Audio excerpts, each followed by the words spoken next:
So my first dark horse of the 2021 season, Melvin Gordon, running back for the Denver Broncos, and I'll keep it short and I'll keep it sweet.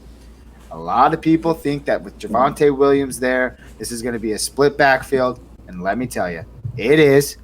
But they're playing the New York Giants in week 1. They were bottom 10 last year in terms of stopping the run. I think both of these guys are going to get a significant workload in week 1. A lot of people have Melvin Gordon. Look at him. He fell all the way back into the 8th, 9th round in some of these drafts. That's a tremendous value for a guy who I believe, who is on a contract year, is definitely going to be run into the ground. He's 28. They have no better use than to just use him as much as they can and let Javonte Williams soak up all the experience from the sidelines or limited touches. He might be a late season breakout candidate, but not in week 1. I don't see him taking that workload away from Melvin Gordon. With that being said, I think I already booked it down. He's 29 for the week. Thank you, Jacob.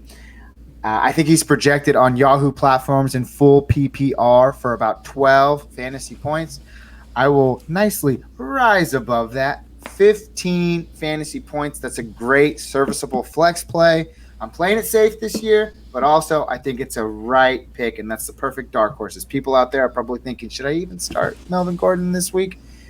Yes, you should, and I'm here to tell you because that's my dark horse for 2021, first week 1. Jacob, or anybody have anything to say, I guess? Is that a good pick? I agree. I agree. Yeah. I was so low on drafting him because I think Melvin Gordon's not that great of a football player, and I think the end is near. But for the first quarter of the season, I think he's a must start until proven otherwise. I mean, I think last year he averaged his best yards per carry, which was like 4.8. So I get it. Like in terms of running back age, yeah, he's numbered. His days are numbered. He's 28. He could very well fall off this year. I don't think it happens in week 1. And that's why I like him. I think a lot of people are really low on him, and he's going to come out, and he's going to get his 15 touches. He might even catch a few passes and score a touchdown. If he falls in the end zone, even better.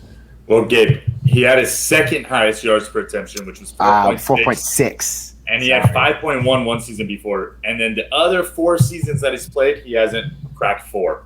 I just don't think he's that good. He gets the volume. I don't know why. He's only cracked 1,000 yards rushing once in his entire career. And for somebody that we talk about as much as Melvin Gordon, or we have talked about as highly as him, I'm not impressed with the numbers. So, but I agree with you. He's definitely a must start this week 1. Javonte Williams is going to be eased in. He's not going to be thrown into the fire. Most of these rookies aren't. I can see Javonte playing very similar to Cam Akers, where it takes him at least half a season. He'll probably get a little. I think he'll get a little bit more work than Cam Akers to start, but then second half of the season he becomes a must start.